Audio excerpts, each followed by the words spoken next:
ओम नमो भगवते वासुदेवाय। ओम नमो भगवते वासुदेवाय।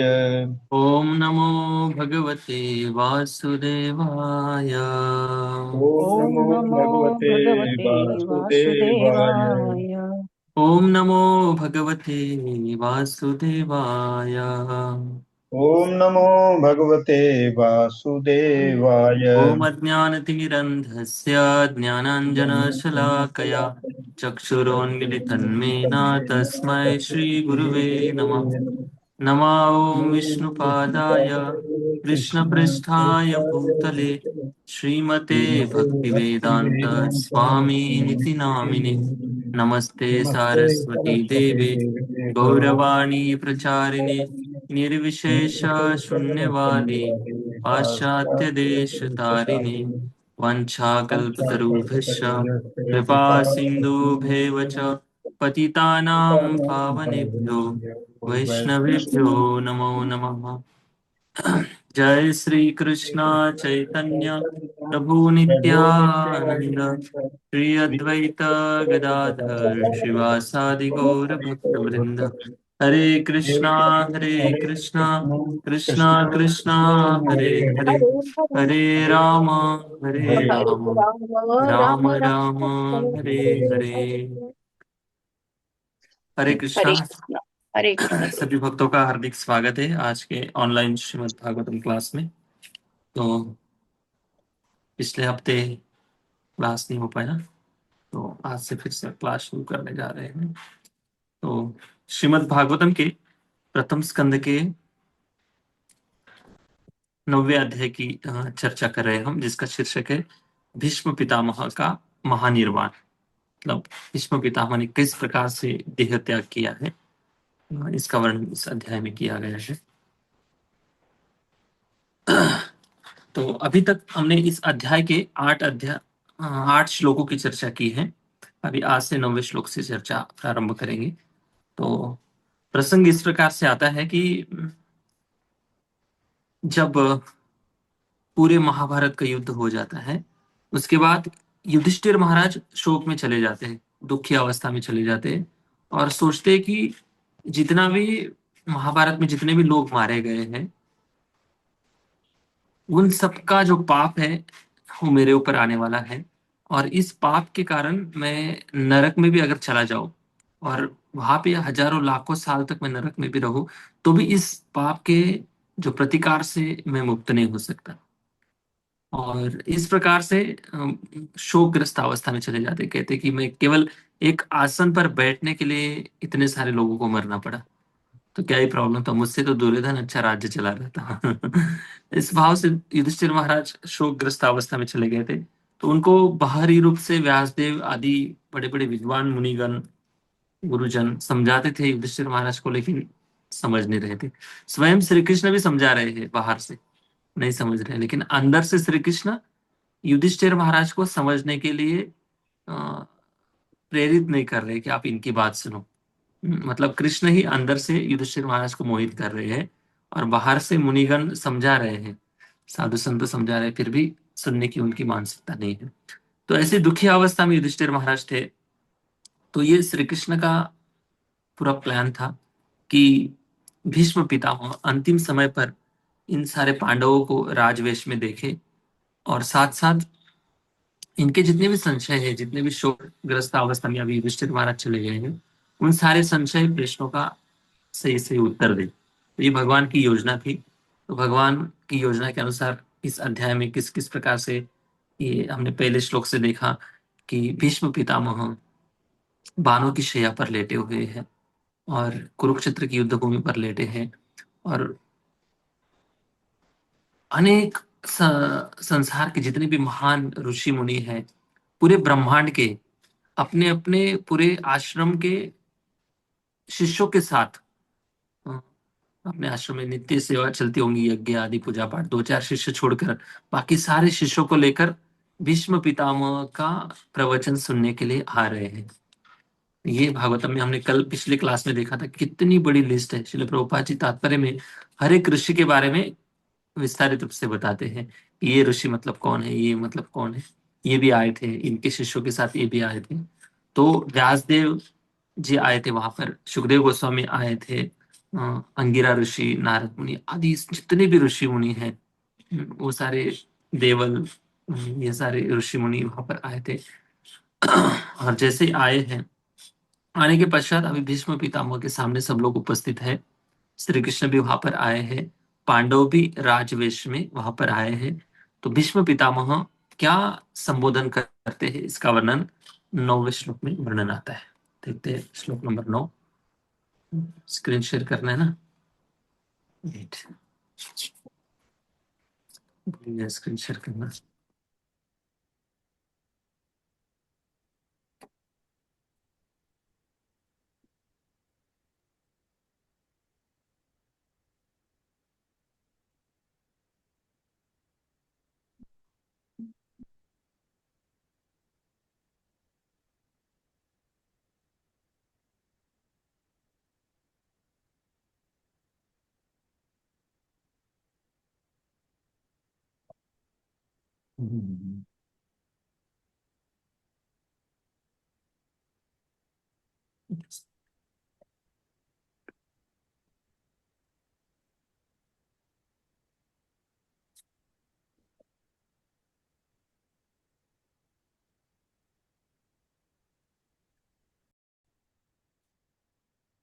ओके, हरे कृष्णा। श्लोक नंबर 9 मेरे साथ, मेरे पीछे दोहराइए। तान समेतान महाभागान तान् समेतान् महाभागान् उपलभ्य वसुत्तमः उपलभ्य उपलभ्य वसुत्तमः पूजयामास धर्मज्ञो पूजयामास धर्मज्ञो देशकाल विभाग विभागवे। देशकालविभागवित्। हाँ, बहुत सुंदर श्लोक है। देखिए, 8 वसुओं में सर्वश्रेष्ठ भीष्म ने वहां पर एकत्र हुए समस्त महान तथा शक्ति संपन्न ऋषियों का स्वागत किया, क्योंकि भीष्म देव को देश तथा काल के अनुसार समस्त धार्मिक नियमों की भलीभांति जानकारी थी। अभी भीष्म पितामह, उस दृश्य को आप थोड़ा विजुलाइज कीजिए कि बाणों की शैया पर लेटे हैं। सोचिए आप, कितना दर्द होता होगा। एक छोटा सा सुई अगर हमें चुभ जाता है तो कितना हम चिल्लाते हैं। तो भीष्म पितामह को हर एक पूरे शरीर में 1 इंच भी जगह खाली खाली नहीं थी। ऐसे बाण उनके शरीर में घुसे थे, और लेटे भी कहाँ पर थे? बाणों की शैया पर लेटे। तो ऐसी अवस्था में वहां पर इतने सारे ऋषि मुनि संतगण आते हैं, पांडव आते हैं, स्वयं श्री कृष्ण आते हैं। इन सबको देखकर भीष्म पितामह क्या करते हैं, इसका वर्णन इस श्लोक में है। इस प्रकार से वो उनका स्वागत करते हैं, उनको संबोधन करते हैं। तान समेतान, तान समेतान मतलब इन सबको एक साथ आते हुए देखा। महाभागान, कौन थे वो सब लोग? महाभागान मतलब बहुत पुण्यशील और पूजनीय लोग थे इस संसार के। उपलभ्य वसुत्तम उन सबको देखकर, वसु उत्तमा, वसु मतलब 8 जो वसु है, देवताओं के जो प्रकार है, 33 कोटि मतलब प्रकार है, कोटि मतलब प्रकार। उनमें से वसु जो थे सर्वोत्तम थे। अब यहाँ पर अ, वसु नाम लेकर सूत गोस्वामी ये संबोधित करना चाहते हैं कि भीष्म पितामह अभी जो बाणों की शैया पर लेटे हैं, वो पिछले जन्म के वसु है, ये समझाना चाहते हैं। ठीक है, इनकी स्टोरी बाद में से देखेंगे। पूज यामास धर्मज्ञ, इन सब का भीष्म पितामह ने स्वागत किया और पूज यामास पूजा किया। इस प्रकार से वर्णन आ रहा है। क्यों पूजा किया? धर्मज्ञ, अज्ञ मतलब जानना। कौन जान रहे थे धर्म को? भीष्म पितामह अच्छे से जान रहे थे धर्म को। और देश काल विभागवित, देश काल के अनुसार अपने को उन्होंने एडजस्ट कर लिया। और एडजस्ट क्या किया कि ऐसे महान भक्त लोग यहाँ पर पधारे आए हैं, तो इन लोगों का भीष्म पितामह ने स्वागत किया। अभी स्वागत जो होता है, अगर अच्छी व्यवस्था है, कोई घर है उनका या कोई महल है, तो वहां पर अच्छे से स्वागत किया जाता है। लेकिन अभी ऐसी सिचुएशन है उनके सामने कि उनकी एक तो मृत्यु की दशा बहुत पास में है, और ऐसी अवस्था में ना वो उठ सकते, ना बैठ सकते, ना बातचीत कर सकते, ना हाथ से कुछ दे सकते। फिर भी उन्होंने उनका स्वागत किया और पूजे यामासा, जो पूजनीय लोग थे उनका उन्होंने स्वागत किया और पूजा भी की उनकी। देखते हैं, तान समेतान महाभागान उपलभ्य वसु उत्तमः। महाभागवान, भागवान मतलब महाभागवत, जो भगवान के महान भक्त थे, पूरे संसार के द्वारा पूजा के योग्य थे, ऐसे भक्त लोग वहां पर आए थे। इसीलिए वसुत्तमा, वसु जो है देवताओं का एक प्रकार है वसुओं का। तो इन वसुओं में से सर्वोत्तम जो लीडर थे, बड़े थे, वो थे भीष्म पितामह। अभी हमें लगता है कि भीष्म पितामह अभी बालों की शैया पर लेटे हैं, तो कैसे वसु गए? तो इनकी एक छोटी सी महाभारत में स्टोरी आती है कि शंतनु महाराज जो थे, पांडवों के वंश के, कुरु वंश के जो पूर्ववर्ती जो व्यक्ति थे, प्रपितामह बोल सकते हैं उनको। तो शंतनु महाराज गंगा माता से जब जंगल में जाते हो एक दिन, तो वहां पर नदी के किनारे एक देवी भ्रमण कर रही होती, जिसका नाम था गंगा, स्वयं गंगा थी। मतलब एक नदी के रूप में भी एक व्यक्ति है, और वही नदी के रूप में एक व्यक्ति देवी के रूप में भी है। तो गंगा के सौंदर्य को देखकर शंतनु महाराज बहुत प्रभावित हो जाते हैं और उनको विवाह का प्रस्ताव दे देते हैं और कहते हैं कि मुझे आपसे विवाह करना है। तब गंगा माता कहती कि मैं आपसे विवाह कर सकती हूँ, लेकिन एक शर्त है मेरी।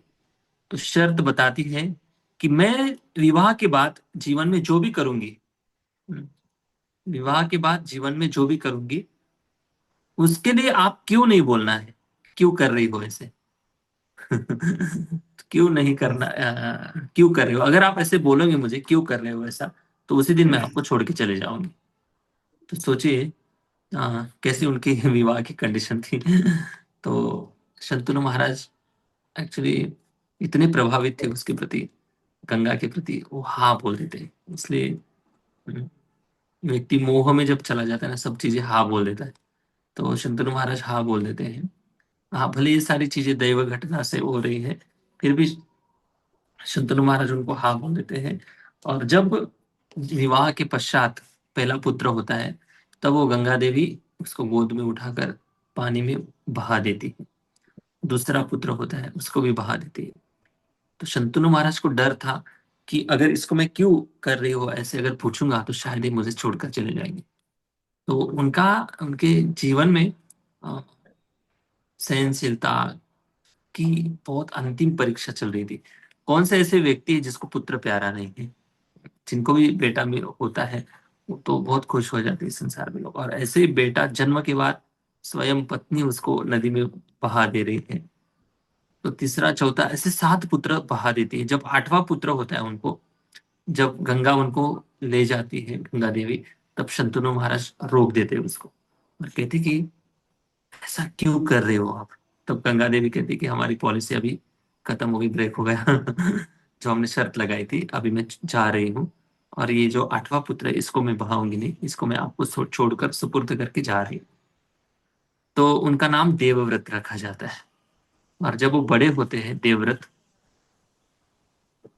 वही भीष्म पितामह बनते हैं आगे जाकर, क्योंकि अपने पिता के लिए फिर वो गंगा छोड़कर चले गई। उसके बाद फिर उनको पत्नी नहीं थी। फिर वो जंगल में जाते हैं, तब मत्स्य गंधा से आकर्षित हो जाते हैं।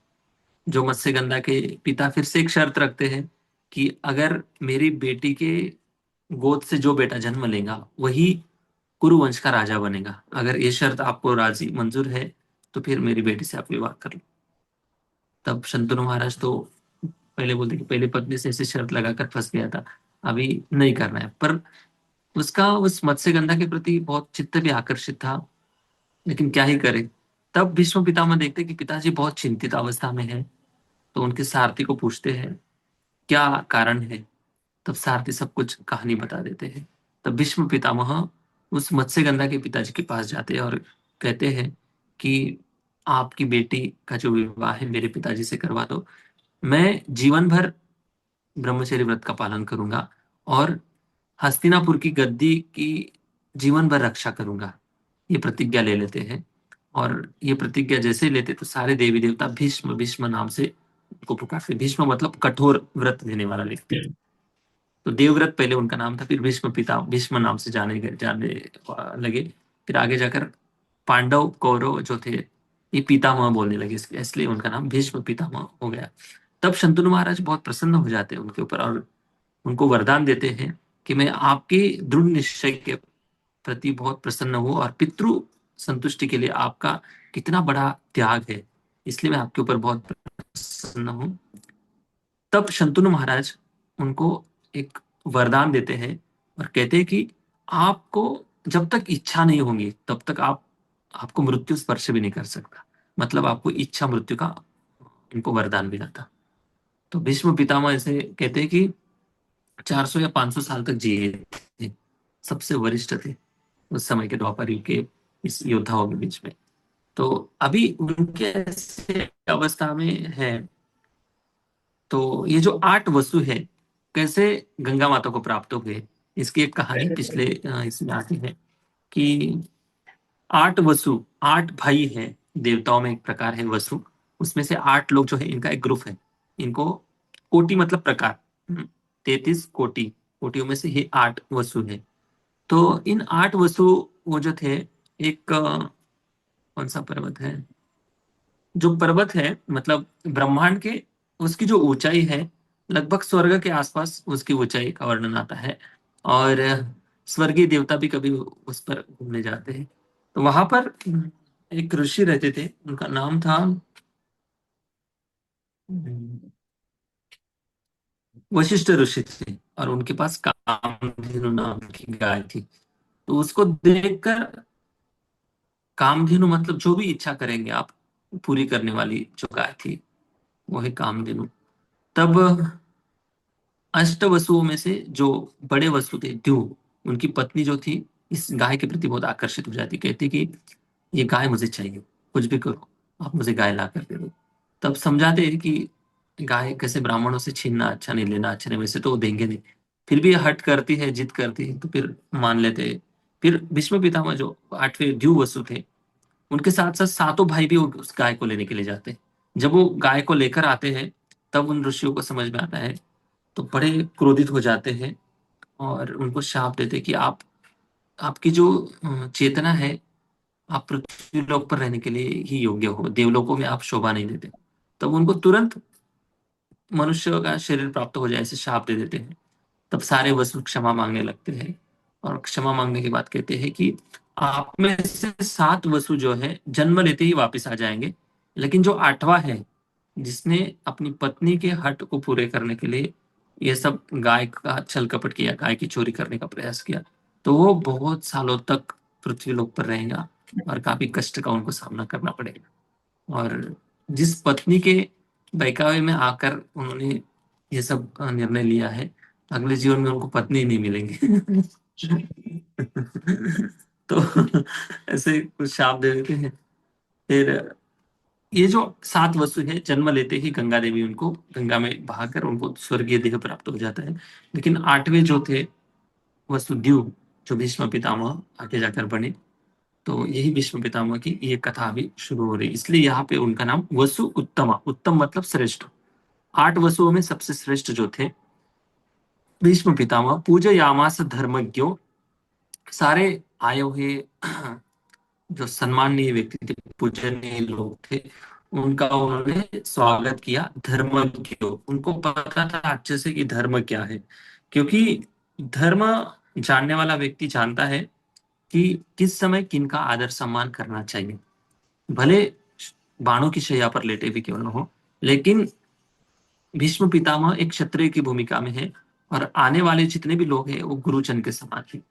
तो इसलिए ऐसे पूजनीय लोगों का आदर सम्मान करना चाहिए, ये धर्म कहता है। और इस धर्म को अच्छे से जानने वाले भीष्म पितामह थे, इसलिए उन्होंने स्वागत किया। कैसे किया? देश काल विभागवित, देश कौन सा है? कुरुक्षेत्र की युद्ध भूमि है। काल कौन सा है? मृत्यु का समय है। तो ऐसी अवस्था में व्यक्ति ना उनको जल दे सकता है, ना पुष्प दे सकता है, ना और कुछ कर सकता है। तो उन्होंने कैसे स्वागत किया? मन में उनकी प्रसन्नता के लिए कुछ मीठे वचन बोले होंगे और स्मित हास्य किया होगा और हाथों से प्रणाम किया होगा। अगर हाथ नहीं भी चल रहे होंगे फिर भी मन में उन्होंने शरणागत होकर प्रणाम किया होगा, ऐसे आचार्यगण का कहना है। तो ये धर्मज्ञ देश काल के हिसाब से हमें अपने जो मूलभूत सिद्धांत है उनको कभी भूलना नहीं चाहिए। भले हम इस श्लोक से यही सीखने मिलता है कि भीष्म पितामह ऐसी मृत्यु की दशा में फिर भी एक जो वैष्णव सदाचार है उसको कभी नहीं भूले हैं। चाहे तो बोल सकते थे कि मैं बीमार हूँ, मैं आपको क्यों उठूं, आपका स्वागत करूं और ये करूं, नहीं। जैसे भी अवस्था में है जितना हो सके उतना ट्राई करके उन्होंने उनका स्वागत किया, सम्मान किया। तो यही धर्मज्ञ और परिपक्वता का एक बहुत बड़ा सुंदर उदाहरण और लक्षण यहाँ पर दिखाई दे रहा है। तो देश काल के अनुसार हमें भी आदर सम्मान करने का पूरा पूरा प्रयास करना चाहिए। ठीक है, यस प्रभु जी, तात्पर्य पढ़िए। यस प्रभु जी। तात्पर्य।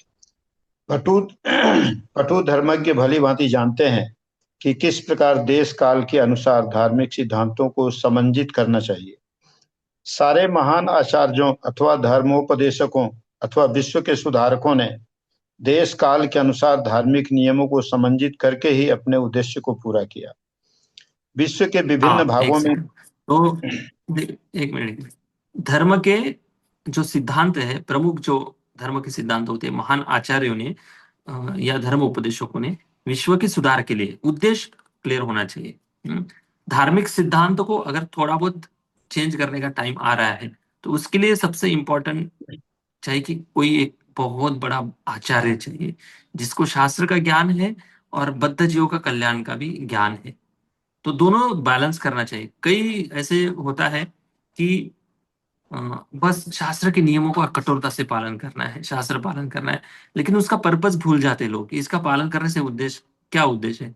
अगर किसी धार्मिक नियमों का थोड़ा बहुत इधर उधर हो रहा है और उसके कारण अनेक जीवों का परम कल्याण हो रहा है, हम्म, तो क्या ही प्रॉब्लम है ऐसे थोड़े बहुत धार्मिक नियमों को एडजस्ट करने में? तोड़ने की बात नहीं है, नियम तोड़ने की बात नहीं, सिद्धांत वही रहेगा, लेकिन पर्पज जो है इसको बड़े ध्यान से आचार्यगण समझते हैं। उदाहरण के रूप में देखते, कई शिल प्रभुपाद जी के जीवन से उदाहरण लेते हैं। एक सन्यासी जो होते हैं 7 समुंदर पार करके नहीं जाते हैं, क्योंकि ऐसे मान्यता है किसी शास्त्रों में कि 7 समुंदर पार करके जो व्यक्ति जाता है वो भी वो उस कंट्री में, उस देशों में जब जाता है जहां पर कोई शुद्धता नहीं है, वहां पे जाके वो भी पतित हो जाता है। इसलिए सन्यासी ने नहीं जाना चाहिए। तो भी शिल प्रभुपाद गए। हाँ, क्यों गए? क्योंकि यहाँ पर देखिए, विश्व के सुधार के लिए, जन कल्याण के लिए गए थे। उद्देश्य क्लियर है। और धर्म के नियमों को भले इधर उधर थोड़ा एडजस्ट भी करना पड़े, लेकिन किसके लिए कर रहे हैं? भगवान के लिए कर रहे हैं। अगर धर्म के नियमों को ही पकड़ के रखेंगे फिर उद्देश्य क्या है? धर्म के नियम पकड़ के केवल नियम कठोरता से पालन कर लेंगे लेकिन परम कल्याण नहीं कर पाएंगे, ना अपना ना दुनिया का। तो ऐसे भी ये इतना भी कठोर नहीं बनना है या बहुत ज्यादा लूज भी नहीं बनना है। प्रिंसिपल जो होते हैं इसको स्पष्ट रूप से रखना चाहिए। प्रिंसिपल जो होते हैं हायर स्टेज पर उसको सुरक्षित रखना है। डिटेल्स में जो जो चीजें हैं थोड़ा बहुत इधर उधर एडजस्ट कर सकते हैं। उदाहरण के रूप में समझाता हूँ, अभी देखिए, इस्कॉन आंदोलन ऐसा आंदोलन है, श्री चैतन्य महाप्रभु की इच्छा है कि पृथ्वी ते आचरादि नगरादि ग्राम सर्वत्र प्रचार होई भी मोर नाम, ये प्रमुख उद्देश्य है।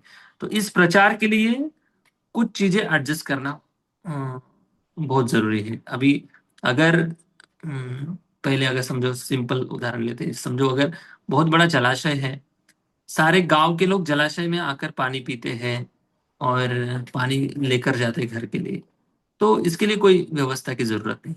लेकिन वही पानी अगर घर घर तक पहुंचाना है तो उसके लिए एक पाइपलाइन चाहिए, मैनेजमेंट चाहिए, कुछ वर्कर्स चाहिए काम करने के लिए, ये सब व्यवस्थापन करने के लिए एक टीम चाहिए। वैसे ही कृष्ण भावना को अगर फैलाना है, घर घर तक पहुंचाना है, तो उसके लिए एक व्यवस्था चाहिए, प्लानिंग चाहिए, लोग चाहिए, और देश काल परिस्थिति के अनुसार एडजस्टमेंट की भावना भी चाहिए। अगर एडजस्टमेंट की भावना नहीं है, आचार्यगण अगर एडजस्ट करने के लिए उनकी मानसिकता नहीं, तो वो प्रचार ही नहीं कर पाएंगे। इसलिए देखिए, अभी कुछ कितनी ऐसी चीजें हैं शिल प्रभुपाद जी ने कैसे कैसे एडजस्ट की है। कितने आज भी लोग प्रभुपाद जी के कुछ सिद्धांतों को विरोध करते हैं। फॉर एग्जाम्पल, स्त्रियों को ब्राह्मण दीक्षा नहीं देना चाहिए, दूसरा है सन्यासी 7 समुंदर पार करके नहीं जाने चाहिए। ऐसी बहुत सारी चीजें हैं जो प्रभुपाद जी ने कॉम्प्रोमाइज की है। क्यों कॉम्प्रोमाइज की? खुद की इंद्रिय तृप्ति के लिए नहीं की है, या खुद की पद प्रतिष्ठा बढ़ाने के लिए नहीं की है। तो ये परपज जो है ध्यान में रखते हुए, अभी अगर प्रभुपाद जी एडजस्ट नहीं करते कुछ चीजें, तो आज इतने जीवों का परम कल्याण नहीं होता। तो प्रभुपाद जी को अच्छे से पता है श्री चैतन्य महाप्रभु क्या देने के लिए आए हैं और क्या हमसे करवाने के लिए आए हैं। तो प्रमुख उद्देश्य है हरि नाम लेना, भगवान के नाम का जप करना, गुरु और श्रील प्रभुपाद जी चैतन्य महाप्रभु को शरणागत होना, ये प्रमुख उद्देश्य है। अगर इस उद्देश्य को लोग अच्छे से आदर कर पा रहे, स्वीकार कर पा रहे, प्रैक्टिस कर पा रहे, तो छोटी मोटी डिटेल्स चीजें में उन्होंने चेंज करके हमें ये सिस्टम दी है, जिस सिस्टम को हम अपनाकर कृष्ण भावनामृत की प्रैक्टिस करते हुए भगवत धाम की प्राप्ति कर सकते हैं। उदाहरण के रूप में देखते हैं, अभी देखिए इस्कॉन के कितने ऐसे मंदिर हैं जिनको अलग अलग नामों से, अभी एनवीसीसी देख लीजिए, ये कोई नाम है? कोई बोलेगा एनवीसीसी क्या नाम है? हाँ, कोई वैदिक नाम दे दो ऐसे। लेकिन कुछ हमें, हाँ, यूथ प्रीचिंग करते हैं, आईवाईएस नाम देते हैं। तो कुछ इंग्लिश नाम से लोग आकर्षित भी होते हैं, क्योंकि आज की जनरेशन वैसी है। सोशल मीडिया के माध्यम से हम ऑनलाइन क्लास लेते हैं, इंस्टाग्राम, फेसबुक, यूट्यूब, इनके माध्यम से लोगों तक पहुंचते हैं। हालांकि ये सारे चीजें जो है हमारी भक्ति के लिए अच्छी भी नहीं है इतनी, लेकिन हम इसमें एंट्री इसलिए भी करते हैं क्योंकि इसके माध्यम से लोगों तक पहुंचना बहुत आसान है। और मृदंगा लीजिए, मृदंग जो है, मिट्टी का मृदंग ही बजाना चाहिए, वैदिक ऐसी पद्धति है। मिट्टी का मृदंग ही अच्छा है, लेकिन यही मिट्टी का मृदंग अमेरिका में जाएंगे तो ठंडा पड़ जाएगा, इतना बर्फ पड़ता है, कुछ बजेगा नहीं, या ले जाते जाते फूट जाएगा। ये सारी चीजें, इसलिए प्लास्टिक का, फाइबर का मृदंग बनाया है। तो तुलसी महारानी जो है, कई ऐसे देश है, रशिया जैसे कई देश है जिनमें तुलसी महारानी उगती ही नहीं है, वहां का वातावरण वैसा है ही नहीं। तुलसी महारानी की ऐसे लैमिनेशन करके, फ्रेम बनाकर, फोटो बनाकर तुलसी की पूजा होती है, तो क्या ही प्रॉब्लम है? फोटो में करो या प्रत्यक्ष रूप से तुलसी महारानी की सेवा करो, एक ही है। कितनी ऐसी चीजें हैं जो शिल प्रभुपाद जी ने ऐसे एडजस्ट करके हमें कृष्ण भावनामृत प्रैक्टिस करने की एक व्यवस्था दी है। तो उस व्यवस्था में रहकर हम हरि नाम लेंगे, भगवान के नाम का जप करेंगे, और जितने भी जीव इस संसार के भटके हुए जो दुखी जीव हैं, उनको अगर इस संपर्क में आएंगे, इस व्यवस्था के संपर्क में, मंदिरों के संपर्क में, उनका भी परम कल्याण होने वाला है। तो यही धर्मज्ञ जो व्यक्ति होता है, धर्मज्ञ जो होता है, उसको अच्छे से ज्ञान होता है कि धर्म को कब, कितना, कैसे टर्न करना है, प्रिंसिपल को ध्यान में रखते हुए डिटेल्स में थोड़ा बहुत कहाँ पे चेंज करना है।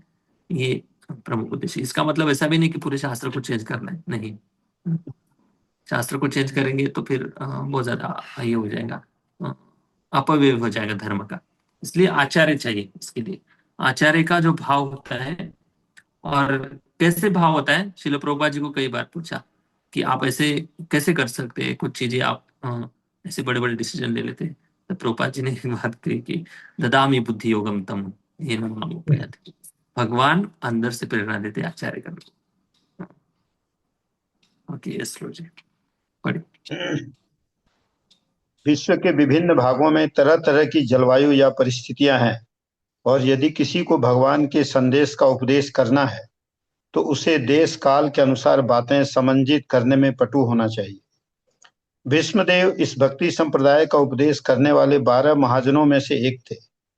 अतः वे ब्रह्मांड के कोने कोने से आए शक्तिशाली ऋषियों का स्वागत तथा सम्मान अपने मृत्यु शैया पर पड़े पड़े कर सकते थे। निसंदेह वे उस समय उनका स्वागत सम्मान स्वयं उठकर उठकर कर पाने में शरीर से असमर्थ थे, क्योंकि उस समय वे न तो घर पर थे, न सामान्य रूप से स्वस्थ अवस्था में थे। लेकिन वे अपने मस्तिष्क के सुचारू रूप से कार्य करने में बिल्कुल चुस्त थे, और वे हार्दिक मृदु वचन बोल सके। इसीलिए सभी मृदु वचन बहुत सुंदर है। कम से कम मृदु वचन तो बोलना चाहिए कम से कम। कुछ लोग इतने जीवन में दुखी होते हैं, उनके मृदु वचन ही नहीं निकलते। मतलब दुखी ऑलरेडी बहुत सारे लोग संसार में, अपने आप कुछ ना कुछ लोग दुखी है अपने जीवन में, कोई रिलेशनशिप के प्रॉब्लम में दुखी है, कुछ फाइनेंशियल है, कुछ अपने मन से दुखी है। तो दुखी लोगों को अगर कठोर वचन बोल दिया जाता है तो और भी दुख बढ़ जाता है। उनका ताप जो है दुख का और ज्यादा बढ़ जाता है। इसलिए मृदु वचन बोलने का प्रयास करना चाहिए। जैसे कहते हैं ना कि अ, लोग शक्कर को इतना डरने लगे, क्योंकि शुगर की बीमारी हो जाती है, इसलिए शक्कर को इतना डरने लगे, शक्कर खाना भी बंद कर दिया, और शक्कर जैसे मीठे वचन बोलना भी लोगों ने बंद कर दिया। तो मृदु वचन जो है बहुत जरूरी है। ऐसे कहते हैं ना कि बोले जाया जो भी बोला जाता है ना शब्द, बोलने के बाद अ, व्यक्ति माफ तो कर देता है, लेकिन उसको भूलता नहीं है। माफ करना एक अलग बात है और भूलना एक अलग बात है। तो इसलिए सॉरी बोलने से कोई भी माफ कर देता है, ठीक है मैंने आपको माफ कर दिया, लेकिन उसको थोड़ी डिलीट कर सकते हैं हम। उस इम्प्रेशन को, उस शब्द की ध्वनि को हमेशा गूंजती रहती है, और वैसे उससे संबंधित कुछ कहानी, कुछ प्रसंग सामने आ जाते, तो पूरा फ्लैशबैक में वो आदमी उस प्रसंग को याददाश्त आ जाती है उसकी। तो इसलिए सॉरी बोलना, फिर क्षमा मांगना, क्षमा करना, ये जो प्रोसेस है, ये सब फॉर्मेलिटी है, उसको भूलता ही नहीं व्यक्ति। इसलिए कठोर वचन बोलने से पहले सोच समझ कर बोलना चाहिए। इसलिए यहाँ पर भीष्म पितामह मधुर वचन से उनका स्वागत कर रहे हैं। यस। इसीलिए सभी आगंतुकों का ठीक से सत्कार हो गया। मनुष्य मन से, वाणी से तथा कर्म से अपना कर्तव्य पूरा कर सकता है। वे भली भांति जानते थे कि उनका किस तरह समुचित स्थान पर उपयोग करना चाहिए। अतएव शारीरिक रूप से असमर्थ होने पर भी उन्हें लोगों का सत्कार करने में कोई कठिनाई नहीं हुई। बस इच्छा चाहिए करने की, कैसे भी क्यों ना हो व्यक्ति सेवा कर सकता है। परम पूज्य गोपाल कृष्ण महाराज का वीडियो मुझे बहुत ही याद आती है। महाराज ऐसे बेड पर लेटे और ऐसे हाथ घुमा रहे हैं, उनको कौन बोल रहा है कि आप आरती करो, ब्रह्म मुहूर्त में उठो। उनकी चेतना कहाँ पर है? मतलब मननात्मिका जो भक्ति है, हाँ, स्मरणात्मिका और मननात्मिका जो भक्ति है, वो बहुत पावरफुल होती है, बहुत शक्तिशाली होती है। और वही व्यक्ति भक्ति कर सकता है जिसका मन शुद्ध है। मानसिक रीत्या जो भक्ति बोलते हैं ना, मानसिक भक्ति, हाँ, जो लोग इंद्रिया सेवा में लगाते हैं, उनको इसलिए बोला जाता है गुरु के माध्यम से कि आप आपकी इंद्रिय सेवा में लगाओ, सेवा करो, सेवा करो, क्योंकि हमारा मन शुद्ध नहीं है। हम बोलेंगे कि नहीं, हम भी शुद्ध भक्त जैसे बैठकर मन में भक्ति करेंगे।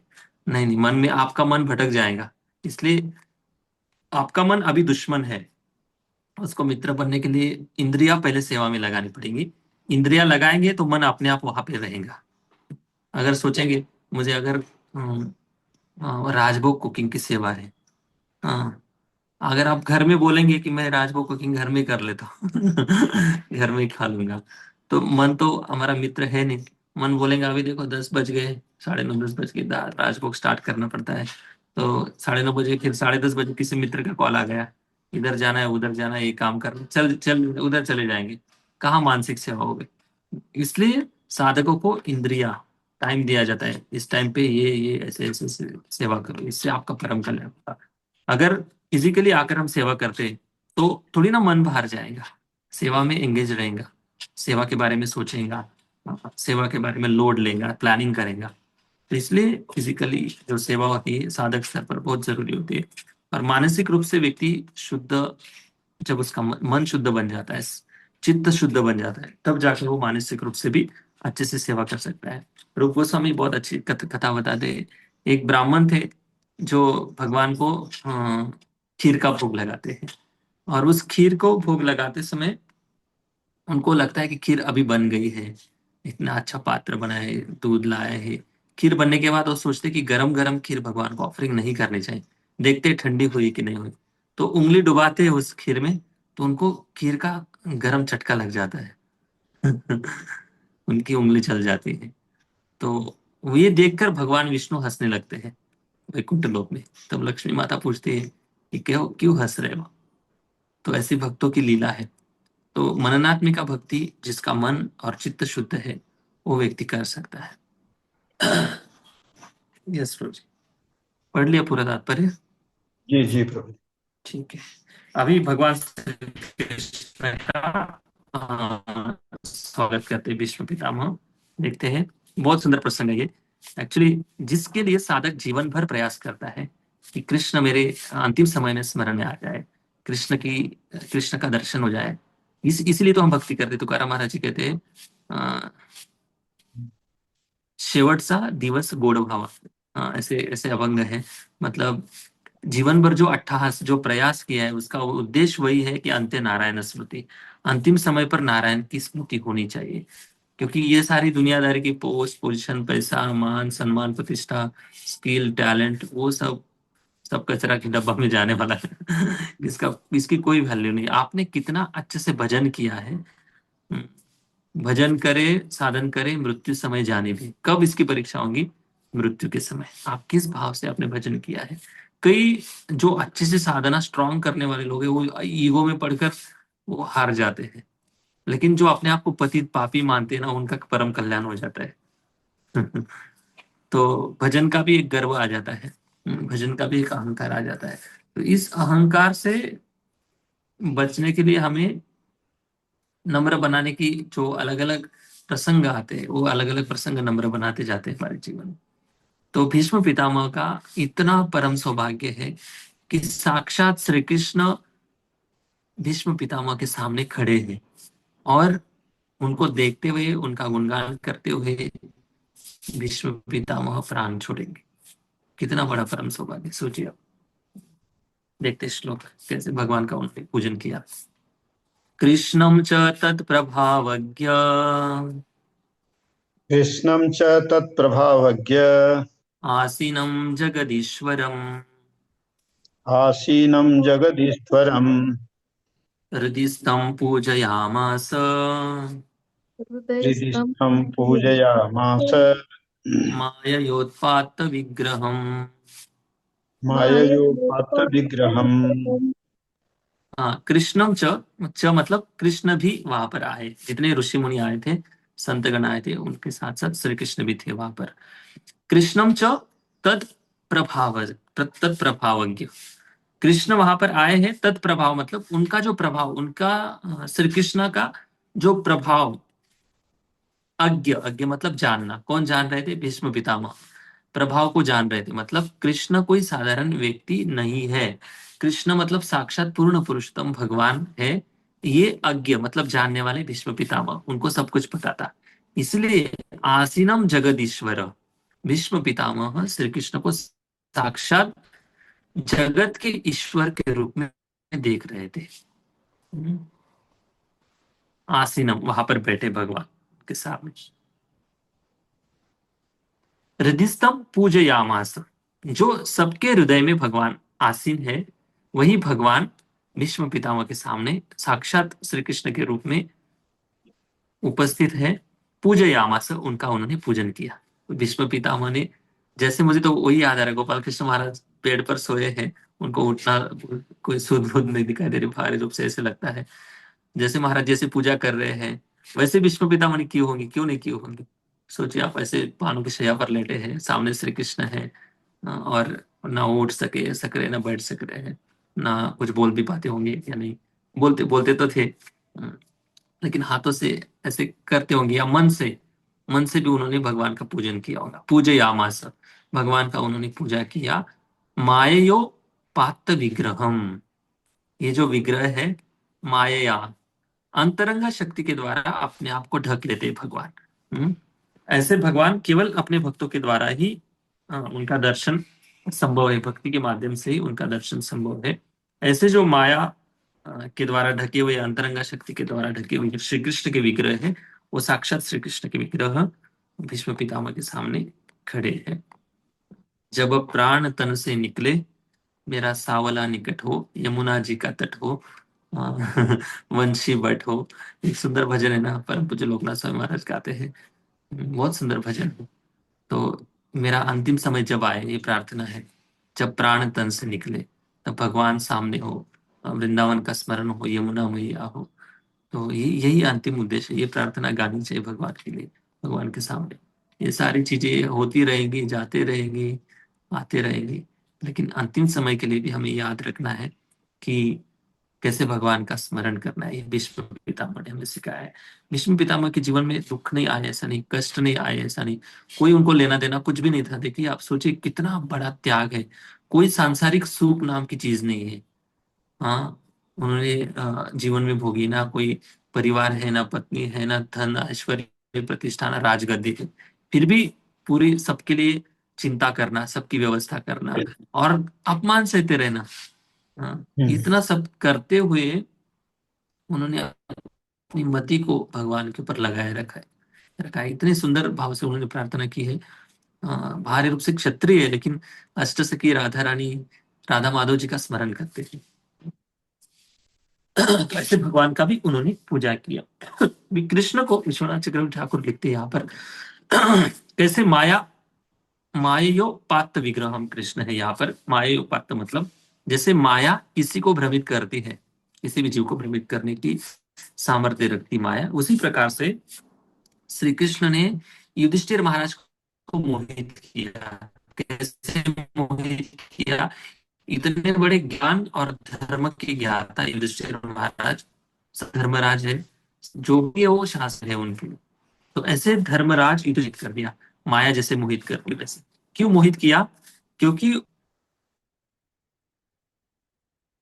थे बस वो हाँ में हाँ बोल रहे थे, लेकिन समझ नहीं पा रहे थे, कन्विंस नहीं हो रहे थे उनके द्वारा। तो ऐसे जैसे कपट के द्वारा किसी को फंसाया जाता है, आप ये भी करो वो भी करो, इसमें भी हाँ बोलते हैं दूसरे में भी नहीं बोलते हैं, ऐसे जो बातचीत में किसी को फंसाते हैं, उसी प्रकार से श्री कृष्ण ने युधिष्ठिर महाराज को मोहित कर दिया।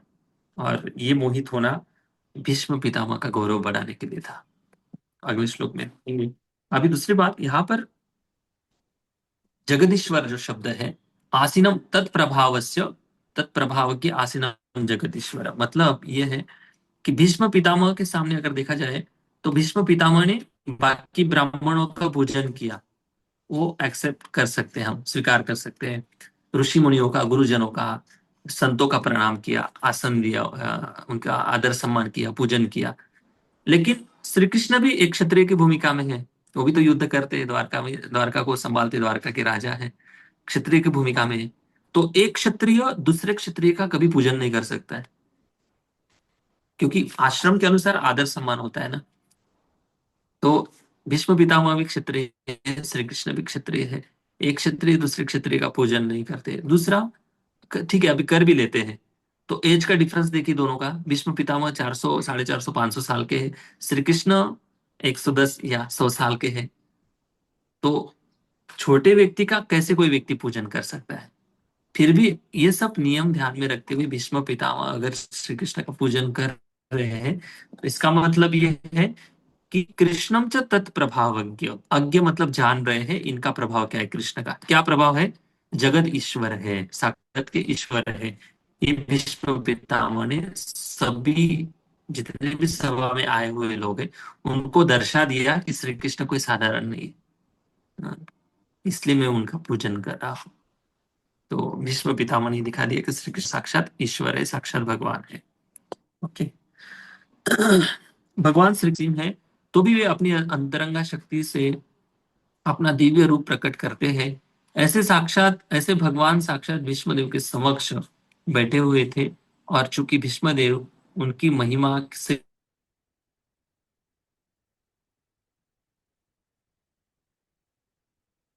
की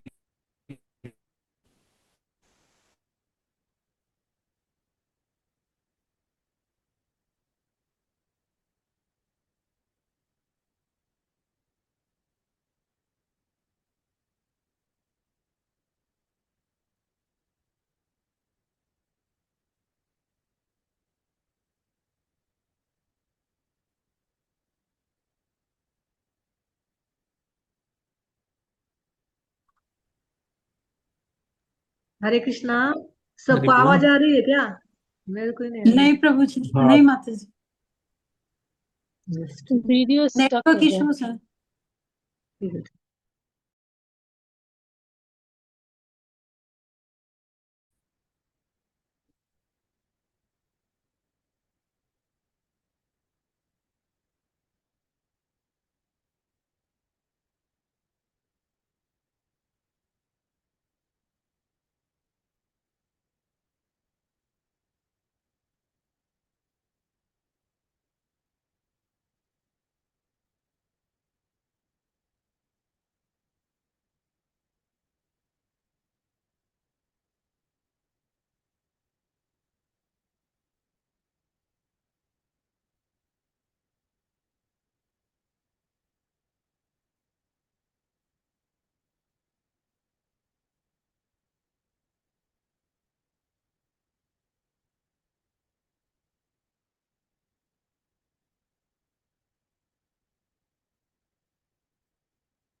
प्रभु जी तब तक ही तात्पर्य पढ़ लीजिए आप।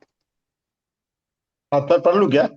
जी प्रभु जी, ठीक है। छोटा सा ही है। भगवान की सर्वशक्तिमत्ता का प्रदर्शन प्रत्येक स्थान में उनकी उपस्थिति द्वारा होता है। वे अपने नित्य धाम गोलोक वृंदावन में सदैव उपस्थित रहते हैं, तो भी वे जन जन के हृदय में, यहाँ तक कि प्रत्येक अदृश्य परमाणु के भीतर भी स्थित रहते हैं। जब वे इस भौतिक जगत में अपने नित्य दिव्य रूप को व्यक्त करते हैं, तो वे अपनी अंतरंगा शक्ति से ऐसा करते हैं। बहिरंगा शक्ति या माया का इस नित्य रूप से कोई सरोकार नहीं होता। ये सारी बातें श्री भीष्मदेव को ज्ञात थी, अतः उन्होंने तदनुसार ही उनकी पूजा की।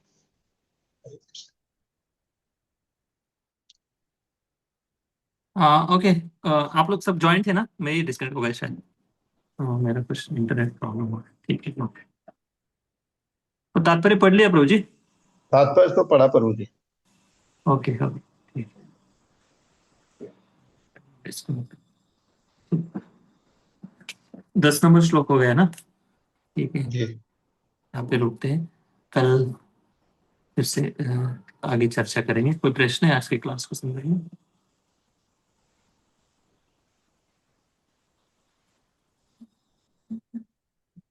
ओके, हरि बोल। जय श्री प्रभुपाद की जय। ग्रंथराज श्रीमद् भागवत महापुराण की जय। मनोरंजन प्रभु की जय। हरे कृष्णा प्रभु जी। हाँ, प्रभु जी जैसे भीष्मदेव तो महान भक्त थे, है ना, उनको तो सब पता था।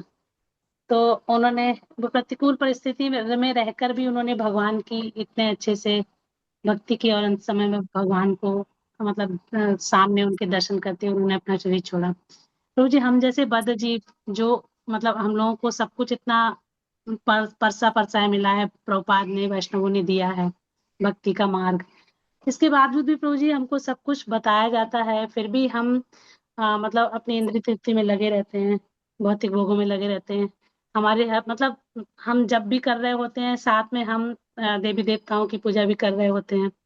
तो प्रभु जी ये ऐसा क्यों होता है कि 15-15 साल लोगों को हो गए होते हैं, इसके बावजूद भी वो नाम जप के साथ साथ में बाकी सब सांसारिक चीजें जो कर्म कांड है वो सब भी कर रहे होते हैं, तो उनका मतलब क्यों ऐसा होता है और कैसे उनको चेंज किया जा सकता है? इसके एक्चुअली अलग अलग एंगल से हम देख सकते हैं।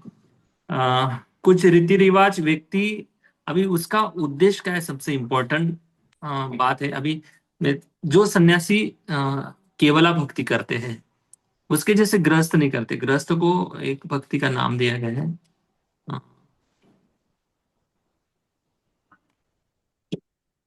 मैं बताऊंगा अगली बार कभी। भक्ति का है ना प्रधानीभूत भक्ति, और एक भक्ति है, मुझे याद नहीं आ रहा एग्जैक्ट वर्ड जो है। मतलब ये कहना चाहता हूं मैं कि गृहस्थ लोग कैसी भक्ति करते हैं अक्सर कि वो अंदर से कृष्ण भावनामृत है, कृष्ण भावना भावित है, लेकिन समाज में रहते हुए उनको कुछ रीति रिवाज का पालन करना पड़ता है समाज को आदर्श दिखाने के लिए।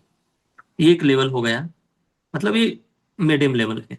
धीरे धीरे इससे थोड़ा आगे बढ़ना है। जैसे अपनी संसार की रिस्पॉन्सिबिलिटीज कम कम होती जा रही है, 55 से आगे एज चली गई है, 60 के आसपास चली गई, तो कर्मकांड को दंडवत प्रणाम कर देना चाहिए। जीरो कर्मकांड, केवल शुद्ध भक्ति करनी चाहिए अगर उसको कृष्ण भावना की अच्छा सा सीरियसनेस पता है तो। अभी तक कर रहे थे पास वर्षों से, क्यों? क्योंकि समाज की कुछ जिम्मेदारी थी। अभी बच्चों की शादी हो गई, वो कर रहे हैं, उनको सौंप दो, अभी आप देखो, अभी पूरा अनन्य भक्ति करो और निकलो संसार से। ये मूड आदर्श मूड है, ठीक है, एक लेवल पर। लेकिन कुछ लोग रुचि से करते हैं कर्मकांड, इधर भक्ति भी कर रहे हैं, और डर के कारण करते हैं कर्मकांड और भक्ति भी कर रहे हैं। ये थोड़ा ठीक नहीं, समझ रहे ना? तो कर्मकांड जो है गलत नहीं है, लेकिन भक्ति अगर प्राप्त करनी है, अनन्य भगवान को अगर प्राप्त करना है, तो हमारी श्रद्धा भटक रही है, बस, और कुछ नहीं हो रहा है। और जहां पर श्रद्धा भटकती है वहां पर कृष्ण प्राप्ति का टाइम जो है ना बढ़ जाता है। मतलब जहां पर एक जन्म में कृष्ण मिलने वाले थे, शायद 2 जन्म लग जाएंगे, 3 जन्म लग जाएंगे। ये बात है, क्योंकि श्रद्धा अगर डाइवर्ट हो गई ना, तो फिर क्या होता है कि वो व्यक्ति अगर अभी भगवान के पास आ रहा है, उसके जीवन में समस्या है, उसको किसी ने बोला कि हाँ आप ये कर लो, आप ऐसे कर लो, तो आपकी समस्या, हाँ समस्या खत्म हो गई, फिर उसकी श्रद्धा कहाँ चली गई? वो अलग अलग कर्म कांड के इसमें चले गई। उसके मन में क्या प्रश्न आने लगे? कृष्ण कुछ काम के नहीं, कुछ करते नहीं, हाँ, हमारे इतना जीवन में समस्या है, ये है वो है, तो वो देवी देवता के पास गए या किसी कर्म कांड विधि का पूजा पाठ कर ले, उससे हमारा प्रॉब्लम सॉल्व। तो ये उनकी मानसिकता है, मतलब श्रद्धा डाइवर्ट हो जाती है। तो इस श्रद्धा को प्रोटेक्ट करने के लिए हमें कर्मकांड अगर करना भी पड़ रहा है, कुछ रीति रिवाज है फैमिली से, सास ससुर से आए हुए कुछ रीति रिवाज है, कर लो। कुछ दिनों की, एक दो दो चार दिन की बात है, कर लो फॉर्मेलिटी के रूप में। समाज में एक आदर्श भी दिखाना है। लोग फिर सोचेंगे आप तो इस्कॉन में हो या क्रिश्चियन बन गए, समझ में नहीं आता है कभी कभी इतने कट्टर बन जाते हैं। तो ऐसे भी नहीं होना चाहिए, तो थोड़ा बैलेंस करना चाहिए गृहस्थों के लिए। अभी जिन्होंने सब कुछ छोड़ दिया है, संन्यास धर्म ले लिया है, उनके लिए केवला भक्ति, जो शुद्ध भक्ति है, वो वही करना चाहिए, और वही करते भी वो लोग। तो ये थोड़ा सा फर्क है, उसके उद्देश्य के ऊपर निर्धारित है, वो किस भाव से कर्मकांड अगर उसको करना पड़ रहा है, तो ऐसे निरासक्त होकर करना चाहिए, कर्तव्य के रूप में कर लो और आगे बढ़ जाओ। अगर पूरे डर के साथ कर रहे, पूरी रुचि के साथ कर रहे, तो इसका मतलब ये है कि उसको अच्छा सा भक्ति का गाइडेंस नहीं मिला है। अगर मिला भी है तो उसने उसको सीरियसली नहीं लिया है। ये दोनों तरफ से प्रॉब्लम हो सकती है। तो ये बात थैंक यू। है। हरे कृष्णा जी। यस। इसमें एक प्रश्न है। आप बोलते हैं करो, लेकिन कैसा करने का? वो घर में तो बोलते हैं आप खाली हरे कृष्णा करते हैं, तो संसार से कैसे निकलने का बाहर? निकलने निकल देखो माता जी, क्या होता है, किसी भी चीज को है ना, अगर मैं वही बोला था कि एक सर्टन एज के बाद है ना, आप जिम्मेदारी जो भी है बच्चों को सिखा दो, सौंप दो उनके ऊपर। अगर एज 60 के आसपास चले गई, बूढ़े हो गए, वैसे भी घर में कोई वैल्यू नहीं मिलती है, बिना मतलब का मुंह डाल के कोई मतलब ही नहीं। तो जैसे भी करेंगे संसार करने दो उनको। तो सच में बोल रहा हूँ मैं, ये इस पॉइंट के ऊपर तो जिनका एज बढ़ गया है वो सीरियसली होना ही चाहिए। छोड़ दो, अगर मर जाते हम 5 साल पहले हार्ट अटैक आने आते से, क्या ही क्या करने वाले थे आप? ऐसे समझ लो भगवान बोनस दे रहे हैं, आगे बढ़ो। अभी डिटैच तो एक दिन होना ही पड़ेगा, फिर मृत्यु के समय डिटैचमेंट ऐसे कि कोई क्षण में नहीं आती है, उसकी प्रैक्टिस करनी पड़ेगी भगवान के प्रति। श्रवण कीर्तन ये सब करना ही पड़ेगा। तो उसके लिए हमें थोड़ा सा चेंज होना ही पड़ेगा, और कोई ऑप्शन नहीं है। कैसे करने का मतलब, भगवत धाम जाना है तो करना ही पड़ेगा। तुकाराम महाराज जी ने कितना सहन किया है, हाँ, कितना कुछ है, घर घर के परिवार से सहन किया है, मंदिरों के उधर। उस समय आप सोचेंगे कि अभी हमें मंदिरों में मैनेजमेंट में पॉलिटिक्स दिखाई दे रहा है, तो उस समय के तुकाराम महाराज के समय भी उनको तो पॉलिटिक्स करने वाले बहुत लोग थे मंदिरों में। तो उन्होंने एक भी अभंग में ऐसा लिखा नहीं कि मुझे मंदिरों में लोगों ने पॉलिटिक्स की। हम तो तुरंत इंस्टाग्राम पे रील बनाने लग जाते हैं। तो कहने का मतलब ये है कि सहन तो करना पड़ेगा, आगे तो निकलना पड़ेगा, स्ट्रेंथ तो लगानी पड़ेगी किसी भी अवस्था में। अगर भगवत धाम जाना है तो कुछ तो हमें करना ही पड़ेगा, तब जाकर हम कुछ लोग गाली देंगे, कुछ लोग अच्छा। अभी हम क्या सोचते हैं कि हमें अच्छे भी बोलना चाहिए, आदर सम्मान भी मिलना चाहिए, हमारा ईगो भी हर्ट नहीं होना चाहिए, और इधर भक्ति में भी आगे बढ़ना चाहिए भी। कैसे पॉसिबल है? थोड़ा सा छोड़ ही दो। अभी बच्चे बड़े हो गए ना, 25 30 साल के, वो थोड़ी ना आनंद इतने से बुद्धू। फॉलो है तो फिर हो जाएगा। उनके ऊपर छोड़ दो, वो अच्छे से करेंगे। जिनकी 60 की आगे उम्र हो गई ना, हरि का भजन करो। वानप्रस्थ बोला गया है, लेकिन वानप्रस्थ पॉसिबल नहीं, अभी कहाँ जाएंगे रहने के लिए भी, इसलिए घर में ही रहो, वानप्रस्थ जैसे रहो। ऐसे समझो कि अभी तो भगवत धाम जी, जाना। प्रभुपाद ने हमेशा यही बोला, मतलब हमको यही सिखाया जाता है कि जो भी हमारी जिम्मेदारियां हैं गृहस्थ जीवन में, हमको मतलब उनको अच्छे से निभाते हुए भक्ति करना चाहिए। तो प्रभु जी, जिम्मेदारियां तो हमारी कभी भी खत्म नहीं होती हैं। पहले बच्चे छोटे होते हैं, फिर उनका स्कूल कॉलेज चल रहा होता है, फिर उनकी शादियां होती हैं। अब शादी के बाद छोड़ देना चाहिए, लेकिन अभी क्या होता है, अभी बच्चों की शादी हो गई तो बच्चों के बच्चे आ गए, फिर उनकी जिम्मेदारी मतलब आ जाती है, और सोचो ये छोड़ दो, तो क्या ये होता है कि देखो इनको तो और किसी से मतलब ही नहीं है, ये मतलब, तो बहुत सारे ऐसी चीजें फैमिली में रह के आती हैं। तो अगर वो यही सब निभाते रहेंगे तो हमारे पास तो कभी भी टाइम नहीं है, कभी भी टाइम नहीं है प्रभु जी, क्योंकि गृहस्थ जीवन ऐसा एक जाल की तरह है जिससे निकलना बहुत ही मुश्किल होता है प्रभु जी।